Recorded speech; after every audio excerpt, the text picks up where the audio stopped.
có 4 cái dạng xung cơ bản. Một là xung tam giác này, 2 là xung nhọn, 3 là xung hình sin và 4 là cái xung hình vuông á, BBKM á.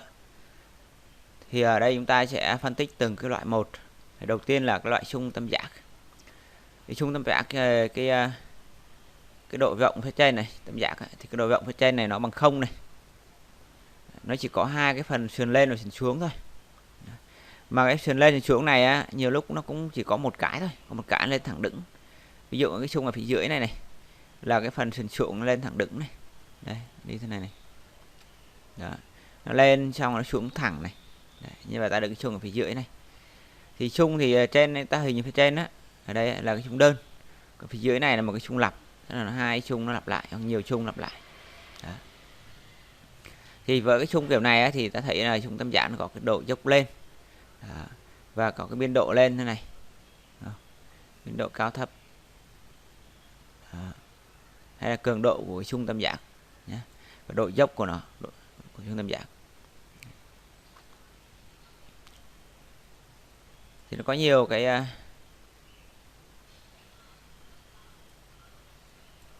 loại xung tam giác.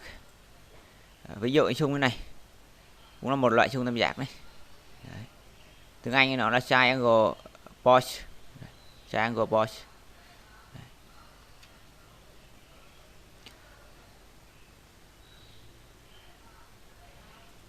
Hoặc là một cái loại này này cũng được gọi xung tam giác này. Tức là nó có phần dương và có cả phần âm nữa. Đó. Thì cái sườn lên á, sườn lên này này thì người ta gọi là cái sườn dương, và cái sườn xuống á thì người ta gọi là sườn âm. Thì tên chung của nó gọi là vamp. Vamp là cái sườn lên hoặc sườn xuống đều có cái tên là vamp. Đó. Nhưng mà tên riêng á thì cái sườn lên nó gọi là positive slope, độ dốc dương, tức là càng ngày càng dốc hơn, càng đi lên cao hơn á. Còn cái sườn xuống này nó gọi là negative slope. Đấy, đi thấp xuống, càng ngày nó càng thấp xuống, gọi là negative slope. Đấy. Còn từ cái đỉnh này cho đến cái cạnh đáy như này á, đỉnh của cái tam giác xuống cái đáy này nó gọi là amplitude. Nếu cái đỉnh ở phía trên á, trên đầu dương á, thì nó gọi là cái biên độ dương hay là pha dương. Còn là cái đỉnh ở phía dưới này thì nó gọi là cái pha âm. Đấy. Thì cứ một cái chu kỳ là bắt đầu nó sự lặp lại. Đấy, từ cái điểm này bắt đầu lặp lại giống nó này. Đây đi lên này, bắt đầu cái điểm này đi lên này. Đấy, như vậy là nó có sự lặp lại giống chính nó, cho nên là từ cái điểm này đến điểm này người ta gọi là một cái chu kỳ. Chu kỳ tiếng Anh đã biết rồi, nó có hai tên, một là từ one circle. Đấy. Hai là period. Đấy. Cái này là cái triangle way, là cái sóng tam giác. Đấy. Thì ở đây ta thấy là nó ghi này, cái trục này trục thời gian này, có chữ time ở đây, và đây là không, đây là t tức là một chu kỳ đấy. Ở đây là 2t tức là được 2 chu kỳ. Đấy. Một chu kỳ này và 2 chu kỳ này. Biên độ là dương là cộng a và âm là trừ a này, ở giữa điểm không nhé. Thì đây là một cái ví dụ về cái xung tam giác, là ở đây cái tốc độ vận chuyển 2 cm trên giây. Đấy. Ở trên đỉnh. Thì ở đây là tốc độ nó bằng 0, thì nó tốc độ nó tăng dần lên 2 cm trên giây, nó giảm dần, rồi nó lại dừng lại, nó tăng dần, nó giảm dần. Đó là những cái vị trí, những cái trong thực tế. Còn có một cái kiểu xung nữa là nó này này, nó này thể hiện cái chiều quay đó, tức là lúc đầu nó quay theo cái chiều này, cho nên là ta thấy là cái tốc độ nó tăng dần này, tăng dần đến đỉnh này, sau nó giảm dần này về không này, sau đó nó đổi chiều quay thì nó này tăng dần đến đỉnh này, bị giảm về không này. Đó. Vì ở đây ta quy ở cái chiều hướng sang bên này là chiều dương, còn chiều hướng sang bên này là chiều âm, nên là cái xung bên này đấy, nó ở phía dưới, một xung này đây biểu diễn ở phía trên. Giờ ta quy ở cái chiều thôi. Đây là những cái ví dụ của xung tam giác trong cuộc sống. Thì đây là một cái xung tam giác người ta rất là quen thuộc, đúng không? Đối với cái ngành chúng ta, đó là cái xung điện tim. Đấy. Có một xung tam giác ở giữa đây. Ở đây một cái mạch ở trong thực tế, dân kỹ thuật Thì cái mạch này nó dùng op M741. Đây nó chuyển một cái xung hình vuông tạo thành một cái xung hình tam giác. Thì những cái phân tích này ta sẽ học ở những cái môn khác, mà môn này ta không có thiết kế các cái mạch này.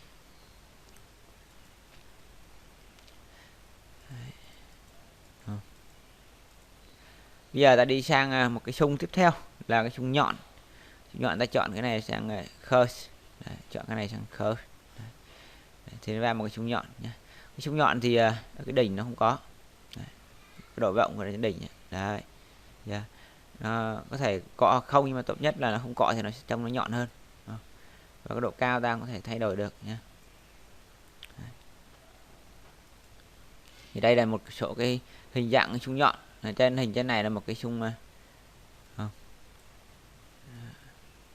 đây là một cái xung thôi, còn dưới này là lặp lại với nhiều xung, đúng không? Nhiều xung.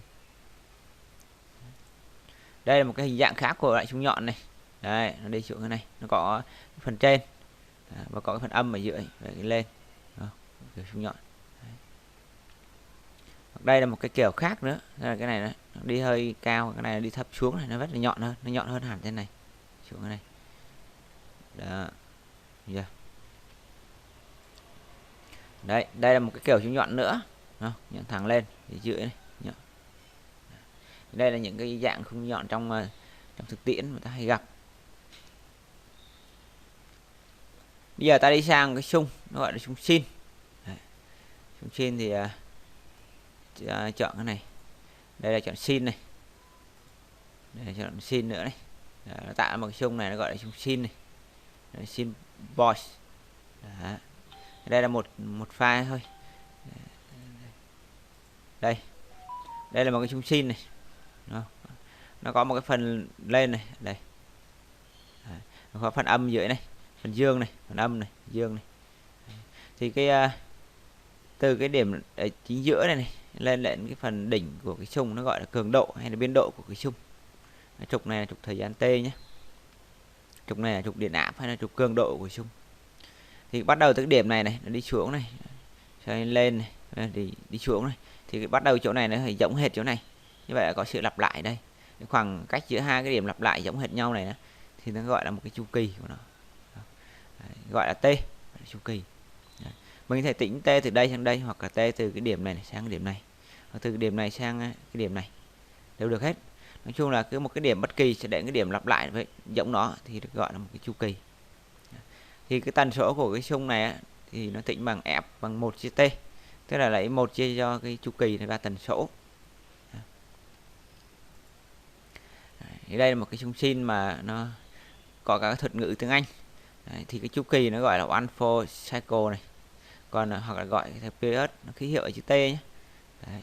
Đây là một cái chu kỳ thứ hai, second period. Đây, chu kỳ 1 này, chu kỳ 2 này. Cái phần dương nó gọi là positive half cycle. Đấy. Còn phần âm nó gọi là negative, nửa chu kỳ âm và nửa chu kỳ dương. Đấy. Cái trục này nó gọi là trục biên độ, hay là có cái tên là amplitude, mình biết rồi. Còn nếu mình biểu diễn theo pha thì cái pha dương nó biểu diễn bắt đầu từ 0 cho đến 180 độ, và pha âm thì nó bắt đầu từ 180 độ đến 360 độ. Nếu mà góc mà để thể hiện theo cái dạng radian thì cái pha dương cái nửa chu kỳ dương nó gọi là từ 0 cho đến pi, và nửa chu kỳ âm bắt đầu từ pi cho đến 2 pi.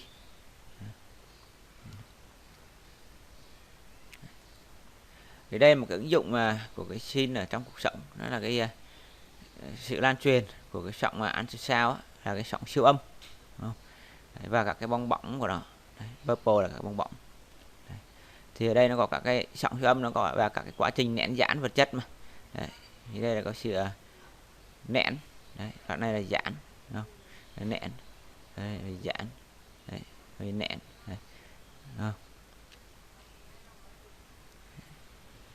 Thì các cái lan truyền của sóng siêu âm là lan truyền dưới dạng sóng sin. Đây là một cái dạng sóng sin trong cuộc sống.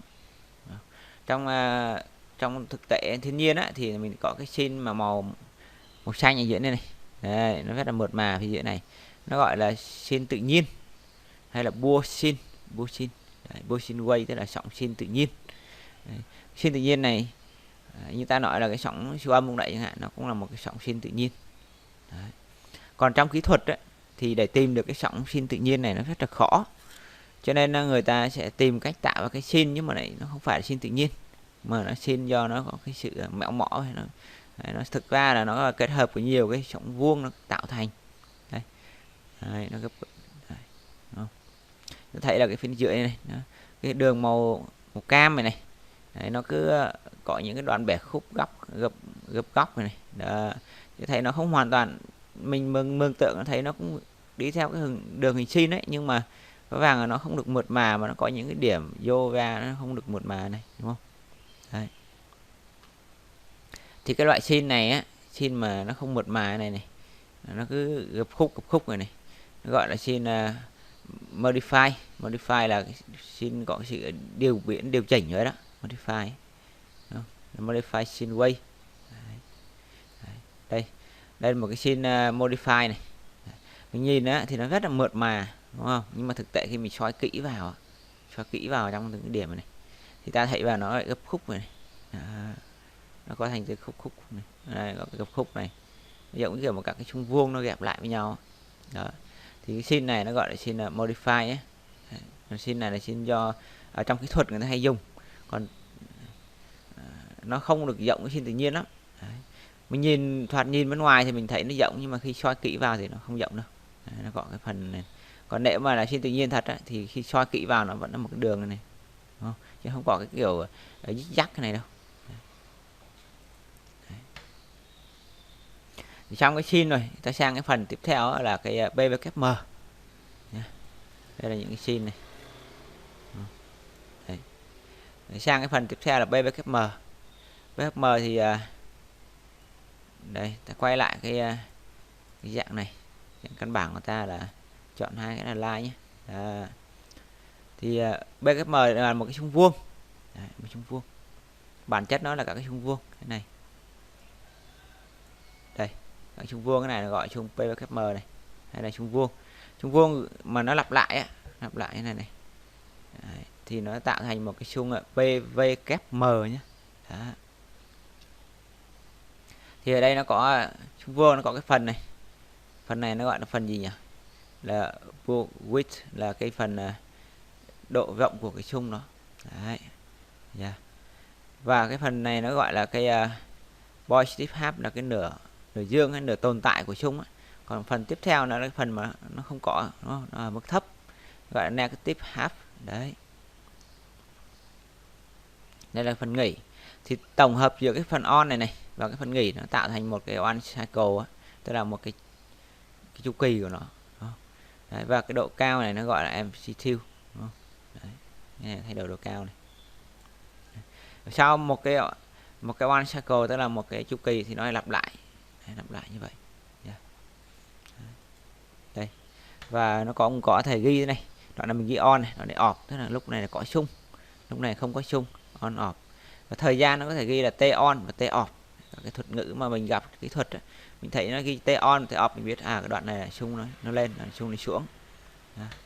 Và toàn bộ cộng t on t off nó tạo thành một cái chu kỳ hoàn chỉnh, complete cycle. Thì cái này nó là một chu kỳ. Vậy t on t off tiếp theo. Đó. Và cái tỷ số giữa cái phần on này chia phần toàn bộ á, toàn bộ. Thấy đây là on là một phần mà toàn bộ là 4 phần, đúng không? Đấy, này là đây là 4 phần, thì cái on nó chiếm 1 phần. Như vậy là nó chiếm khoảng 25%. Thì 25% đấy nó gọi là duty cycle. Đấy, duty cycle. Đấy.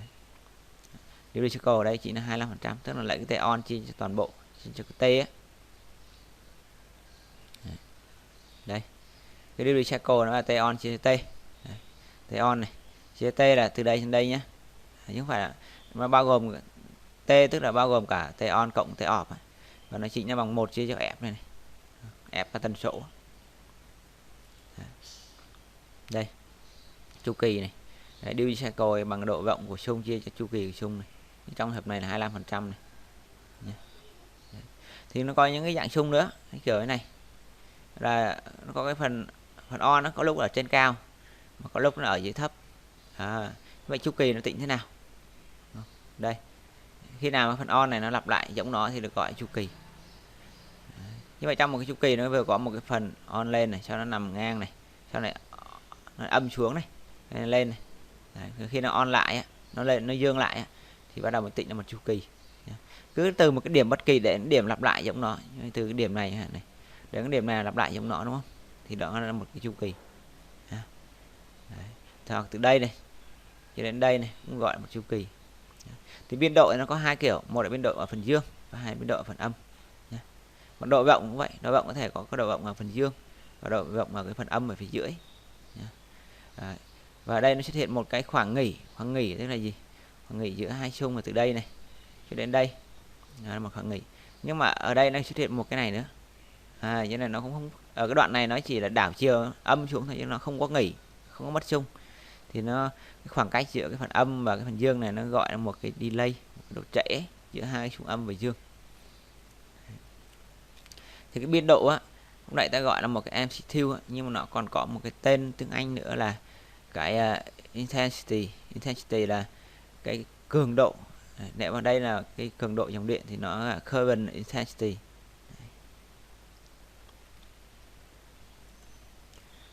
Thì ta trở lại về cái xung mà nó chỉ có cái phần dương và phần bằng không thôi, nó không có cái phần âm ở phía dưới. Đấy. Thì đây là các cái duty circle khác nhau này. Đấy, ví dụ duty circle 50% thì cái phần on nó chiếm khoảng 5% của cái chu kỳ của nó. Đó, như vậy là off cũng còn lại 50%. Như vậy là cái phần on off nó mỗi thằng chiếm một nửa. Đấy. Còn cái duty mà nó khoảng 75% á, thì cái phần on nó chiếm 75% một cái chu kỳ, nó chiếm 3 phần, và phần off chiếm 1 phần. Đó, như thế là on nó nhiều gấp 3 lần phần off. Đó. Ngược lại cái duty mà nó 25% thì cái phần on nó chỉ chiếm 1/4 thôi. Đấy, thì phần off nó sẽ chiếm 3 phần. Đấy. Như vậy là thấy phần on nó nhỏ hơn. Đó. Đây chỉ là các cái duty khác nhau. Đấy. Thì cái một cái xung mà mình điều chỉnh các cái duty này, đấy, mình thay đổi các cái giá trị duty khác nhau này. Cái chu kỳ T nó vẫn giữ nguyên nhé, nhưng mà cái duty nó mình thay đổi. Đấy, thì mình gọi là một cái xung BVKM. BVKM. Thì đây là những cái xung cái duty khác nhau này, đúng không? 10% này, 30% này, 50%, 7%.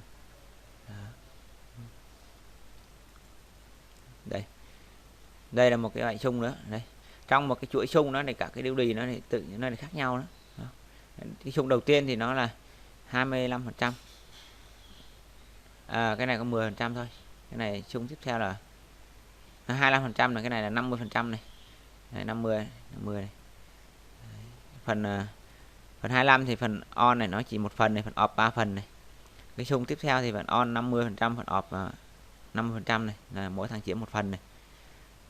Xung tiếp theo là 75% á, tức là phần on chiếm 3 phần, off chiếm 1 phần này. Và cái xung tiếp theo nữa là phần on chiếm cả 100%, nó không có phần off.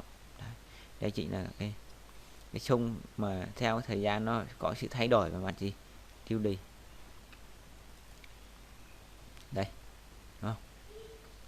Thì những cái xung bên này nó gọi là xung là narrow bore, là cái xung mà có cái độ rộng nó rất là hẹp nhé. Còn cái xung độ rộng nó rộng hơn đó, thì nó gọi wide bore, là cái độ rộng của xung nó rộng. Đấy.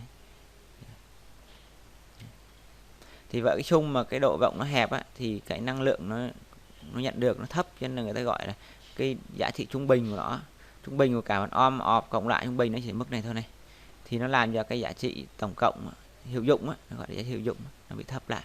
Đấy. Thì gọi là low average voltage, là cái điện áp và trung bình nó bị thấp. Còn ngược lại cái xung mà có cái độ rộng nó lớn á, đấy, thì cái điện áp trung bình của nó là cao. Thế là mình cộng cả cái phần on off cộng lại, và mình chia cho cái thời gian á, thì mình thấy là nó sẽ cao hơn, trung bình nó cao hơn. Đấy. Thì đây là một cái loại xung nữa là gì? Mình thấy nó có cái chu kỳ nó tịnh thế nào nhỉ? Cái xung này nó lúc thì to, lúc thì nhỏ, tùm lum cái này này. Đấy, xong rồi cái đoạn này nó để có một cái xung này thì to hẳn, cái phần off nó to hẳn thế này. Đấy, đoạn này phần off nó lại gì? Nhỏ xíu, phần on nó lại to bình như này. Thì một xung này mình tính chu kỳ thế nào? Cái xung này mình tính chu kỳ là bắt đầu từ cái điểm nào đó đến cái điểm lặp lại giống nó. Giữa cái điểm này này, nó bắt đầu lên đây, nó xuống đây, thì mình thấy có cái chỗ này này, nó không lên và nó xuống giống hệt cái chỗ này. từ hai cái chỗ này khoảng cách này, nó gọi là một cái chu kỳ. Để mình biết là mình tính chu kỳ của một cái xung nó gồm nhiều cái dạng ở trong này, nhiều cái điếu đi khác nhau ở bên trong. Đó. Đây là một cái mạch mà dùng để mà tạo ra một cái loại xung. Thì nó gọi là các cái bộ phạt, gọi là các bộ phạt xung, máy phạt xung ấy. Dùng cái con DC là 8038 này. Thì đây nó có 3 cái ngõ va, 2, 9 và 3. Thì ngõ va số 2 ấy, thì tạo ra một cái hình sin, ngõ va số 9 tạo ra một cái hình vuông, và cái ngõ va số 3 tạo ra một hình tam giác.